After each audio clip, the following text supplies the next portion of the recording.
Hello all welcome our channel filmy hunt. Recent గా మనకు ఓటీటీలో మోస్ట్ ట్రెండింగ్ లో ఉన్న ది బెస్ట్ మూవీస్ లిస్ట్ అయితే ఈ వీడియోలో తీసుకొని వచ్చాను. ఈ వీడియోలో చెప్తున్న మూవీస్ అన్నిటిని మీరైతే పక్కాగా చూడడానికి అయితే ట్రై చేయండి. ఈ మూవీస్ అన్ని కూడా మీకు చాలా బాగా నచ్చుతాయి. అండ్ ఈ వీడియోలో చెప్పినట్టుగానే రీసెంట్ గా ఓటీటీలో వచ్చిన మూవీస్ మీద ఆల్రెడీ మేము కొన్ని వీడియోస్ అయితే చేసాం. ఆ వీడియోస్ కూడా మీరు చూడడానికి అయితే ట్రై చేయండి. వాటిలో కూడా మీకు మంచి కంటెంట్ అయితే దొరుకుతుంది. అండ్ ఈ వీడియో నచ్చితే ఒక లైక్ చేయండి. మీ ఒపీనియన్ ఏదైనా సరే కామెంట్ సెక్షన్ లో కామెంట్ చేయండి. మన ఛానల్ 50,000 సబ్స్క్రైబర్స్ కి చాలా దగ్గరగా ఉంది. సో మీలో ఎవరైనా మన ఛానల్ ని సబ్స్క్రైబ్ చేసుకోకపోతే మన ఛానల్ ని సబ్స్క్రైబ్ చేసుకొని పక్కనే ఉన్న బెల్ బటన్ అయితే ఆన్ లో పెట్టుకోండి. ఇంకా లేట్ చేయకుండా వీడియోని అయితే స్టార్ట్ చేసేద్దాం. ఇక మన నెక్స్ట్ నెంబర్ 1 సైతాన్. హర్రర్ తో పాటు మంచి థ్రిల్లింగ్ మూవీని ఎంజాయ్ చేయాలి అనుకుంటే మీరు డెఫినెట్ గా దీన్ని అయితే మిస్ చేసుకోకుండా అయితే చూడండి. మూవీ మాత్రం నెక్స్ట్ లెవెల్ లో ఉంటుంది. సింపుల్ గా దీని కాన్సెప్ట్ ఏంటి అంటే, కబీర్ తన ఫ్యామిలీతో కలిసి హాలిడేని ఎంజాయ్ చేయడానికి తన ఫామ్ హౌస్ అయితే వెళ్తాడు. అయితే వాళ్ళు అక్కడికి వెళ్లే టైంలో వనరాజ్ అనే ఒక వ్యక్తితో పరిచయం అయితే అవుతుంది. సో ఇలా కొన్ని ఇన్సిడెంట్స్ జరిగిన తరువాత వనరాజ్ కబీర్ ఫ్యామిలీని మళ్ళీ కలుస్తాడు. ఆ టైంలోనే కబీర్ కూతుర్ని హిప్నటైజ్ చేసి వనరాజ్ తన కంట్రోల్లో అయితే పెట్టుకుంటాడు.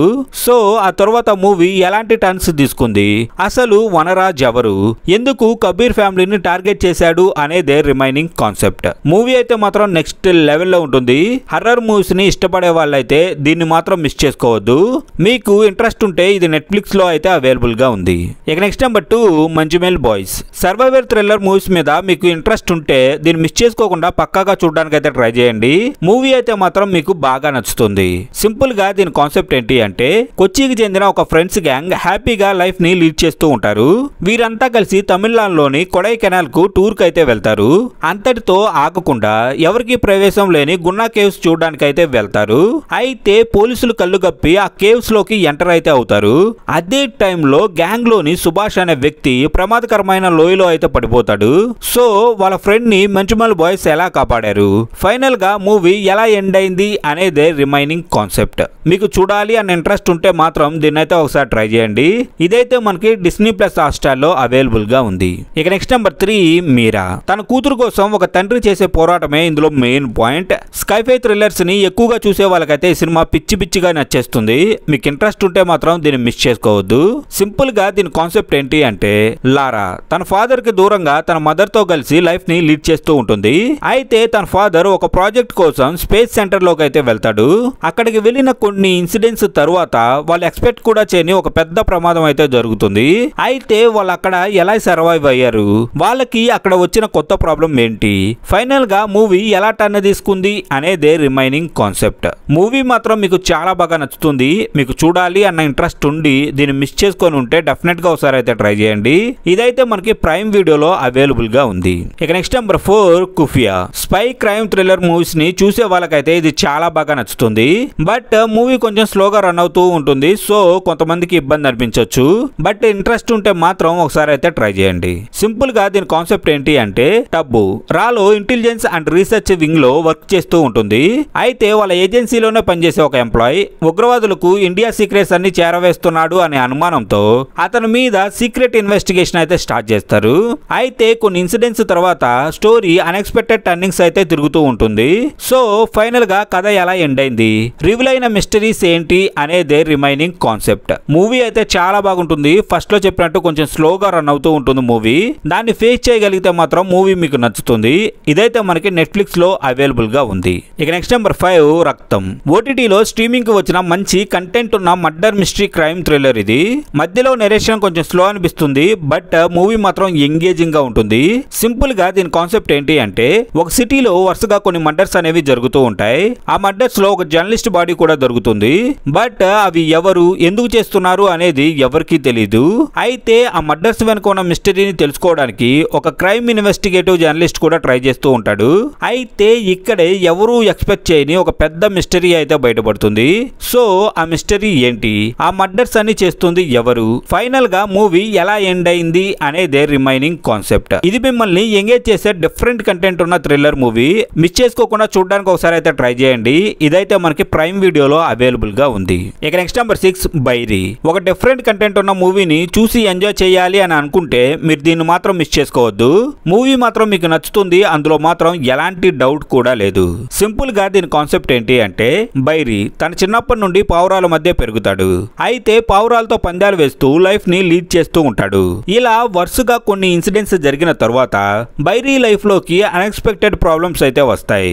అవి బైరీ జీవితాన్నే మార్చేస్తాయి. సో అసలు తన లైఫ్ లోకి వచ్చిన ప్రాబ్లమ్స్ ఏంటి, బైరీ వాటి నుండి ఎలా సర్వైవ్ అయ్యాడు, ఫైనల్ గా మూవీ ఎలా ఎండ్ అయింది అనేదే రిమైనింగ్ కాన్సెప్ట్. మూవీ మాత్రం మీకు మంచి ఎక్స్పీరియన్స్ అయితే ఇస్తుంది. ఇన్ కేస్ మీరు దీన్ని మిస్ చేసుకొని ఉంటే పక్కాగా ఒకసారి అయితే ట్రై చేయండి. ఇదైతే మనకి ప్రైమ్ వీడియోలో అవైలబుల్ గా ఉంది. ఇక నెక్స్ట్ నెంబర్ 7 ప్రణయ విలాసం. ఇది మీ పర్సనల్ చాయిస్ మాత్రమే. లవ్ స్టోరీస్ ని ఇష్టపడే వాళ్ళు అయితే దీన్ని అయితే మిస్ చేసుకోకుండా ఒకసారి అయితే ట్రై చేయండి. మూవీలో అక్కడక్కడ కొన్ని మిస్టేక్స్ అయితే ఉన్నాయి. సింపుల్ గా దీని కాన్సెప్ట్ ఏంటి అంటే, సూరజ్ చిన్నప్పటి నుండి తనకు మ్యూజిక్ అంటే చాలా ఇష్టం. అయితే కొన్ని కారణాల వల్ల సూరజ్ ఫ్యామిలీ తన డెసిషన్ కి నో చెప్తుంది. అయితే ఇలా కొన్ని ఇన్సిడెంట్స్ జరిగిన తర్వాత సూరజ్ లైఫ్ లోకి ఒక అమ్మాయి అయితే వస్తుంది. తనతో పరిచయం చాలా తక్కువ టైంలోనే ప్రేమగా మారుతుంది. ఇలాంటి టైంలోనే సూరజ్ లైఫ్ అన్ఎక్స్పెక్టెడ్ టర్నింగ్స్ అయితే తీసుకుంటుంది. సో సూరజ్ లైఫ్ లోకి వచ్చిన ప్రాబ్లం ఏంటి, ఫైనల్ గా మూవీ ఎలా ఎండ్ అయింది అనేదే రిమైనింగ్ కాన్సెప్ట్. లవ్ స్టోరీస్ ని ఇష్టపడే వాళ్ళకైతే ఈ సినిమా చాలా బాగా నచ్చుతుంది. ముందుగా చెప్పినట్టు ఇది మీకు పర్సనల్ చాయిస్ మాత్రమే. మీకు ఇంట్రెస్ట్ ఉంటే ఇది ఈటీవీ విన్ లో అవైలబుల్ గా ఉంది. ఇక నెక్స్ట్ నెంబర్ 8 అరవి. మీరైతే పక్కాగా ట్రై చేయవలసిన one of the best movie ఇది. ఇందులో కంటెంట్ అయితే మాత్రం నెక్స్ట్ లెవెల్లో ఉంటుంది. ఇప్పటిదాకా మీరు దీన్ని చూడకపోతే పక్కాగా ఒకసారి అయితే ట్రై చేయండి. మూవీ మాత్రం మీకు చాలా బాగా నచ్చుతుంది. సింపుల్ గా దీని కాన్సెప్ట్ ఏంటి అంటే, అరువి తన ఫ్యామిలీతో కలిసి హ్యాపీగా లైఫ్ ని లీడ్ చేస్తూ ఉంటుంది. అయితే తన కాలేజీలో చదివే టైంలో అనుకోకుండా తన లైఫ్ లోకి ఒక పెద్ద ప్రాబ్లం అయితే వస్తుంది. ఆ ప్రాబ్లం అరవి జీవితాన్నే మార్చేస్తుంది. అసలు అరవి లైఫ్ లోకి వచ్చిన ఆ ప్రాబ్లం ఏంటి, ఆ ప్రాబ్లం నుండి అరవి ఎలా సర్వైవ్ అయింది, ఫైనల్ గా అరవి లైఫ్ ఎలా ఎండ్ అయింది అనేదే రిమైనింగ్ కాన్సెప్ట్. మూవీ అయితే మాత్రం చాలా బాగుంటుంది. మీరైతే దీన్ని మిస్ చేసుకోవద్దు. ఈ లిస్ట్ లో ఉన్న అన్ని మూవీస్ లోకి ఇదైతే ది బెస్ట్ మూవీ అని చెప్తాను. ఈ మూవీని మీరు ఇప్పటిదాకా చూడకపోతే మాత్రం పక్కాగా ఒకసారి అయితే ట్రై చేయండి. ఇదైతే మనకి ఐబొమ్మలో తెలుగులోనే అవైలబుల్ గా ఉంది. ఇక నెక్స్ట్ నెంబర్ 9 గీతాంజలి మళ్ళీ వచ్చింది. ఈ మూవీ అయితే ప్రీవియస్ లో వచ్చిన గీతాంజలి మూవీకి సీక్వెల్ మూవీ. ఇది కూడా మీకు పర్సనల్ చాయిస్ మాత్రమే. మీకు ఫ్రీ టైం ఉండి చూడాలి అని ఇంట్రెస్ట్ ఉంటే దీన్ని అయితే ఒకసారి ట్రై చేయండి. మూవీలో అక్కడక్కడ చాలా మిస్టేక్స్ అయితే ఉన్నాయి. సింపుల్ గా దీని కాన్సెప్ట్ ఏంటి అంటే, ఒక బ్లాక్ బాస్టర్ సినిమాతో ఇండస్ట్రీలోకి అడుగుపెట్టిన శ్రీనివాస్ వరుసగా 3 అట్టర్ ఫ్లాప్ మూవీస్ అయితే తీస్తాడు. సో ఆ సినిమాల ప్రభావంతో ఎవరు కూడా శ్రీనివాస్ తో సినిమా తీయడానికి ముందుకు రారు. అయితే అందరికి ఏదో ఒక మాటలు చెప్పి లైఫ్ ని లీడ్ చేస్తూ ఉంటాడు. ఇలాంటి టైంలోనే శ్రీనివాస్ కి ఒక సినిమా ఆఫర్ అయితే వస్తుంది. ఆ ఆఫర్ శ్రీనివాస్ జీవితాన్ని మార్చేస్తుంది. అసలు శ్రీనివాస్ కి ఆ ఆఫర్ ఇచ్చింది ఎవరు, ఆ ఆఫర్ వల్ల శ్రీనివాస్ ఎలాంటి ప్రాబ్లమ్స్ అయితే ఫేస్ చేశాడు, ఫైనల్ గా శ్రీనివాస్ లైఫ్ ఎలా ఎండ్ అయింది అనేదే రిమైనింగ్ కాన్సెప్ట్. మూవీలో అక్కడక్కడ చాలా మిస్టేక్స్ అయితే ఉన్నాయి. ముందుగా చెప్పినట్టు మీకు ఫ్రీ టైం ఉండి చూడాలి అన్న ఇంట్రెస్ట్ ఉంటే మాత్రం దీన్ని అయితే పక్కాగా ట్రై చేయండి. ఇది కూడా మనకి ఐబొమ్మలో అయితే ఫ్రీగా అవైలబుల్ గా ఉంది. ఇక్కడతో మన లిస్ట్ అయితే కంప్లీట్ అయింది. ఈ వీడియో మీకు నచ్చిందని అనుకుంటున్నాను. ఈ లిస్ట్ లో చెప్పిన మూవీస్ ని మీరైతే మిస్ చేసుకోవద్దు. ఈ మూవీస్ అన్ని కూడా మీకు చాలా బాగా నచ్చుతాయి. అండ్ ఈ వీడియో నచ్చితే ఒక లైక్ చేయండి. మీ ఒపీనియన్ ఏదైనా సరే కామెంట్ సెక్షన్ లో అయితే కామెంట్ చేయండి. అలాగే మన ఛానల్ 50,000 సబ్స్క్రైబర్స్ కి చాలా దగ్గరగా ఉంది. సో సబ్స్క్రైబ్ చేసుకునే వాళ్ళు ఎవరైనా ఉంటే మన ఛానల్ అయితే సబ్స్క్రైబ్ చేసుకొని పక్కనే ఉన్న బెల్ బటన్ అయితే ఆన్ లో పెట్టుకోండి. మళ్ళీ తిరిగి ఇలాంటి మంచి కంటెంట్ తో అయితే మేము ముందుకు వస్తాం.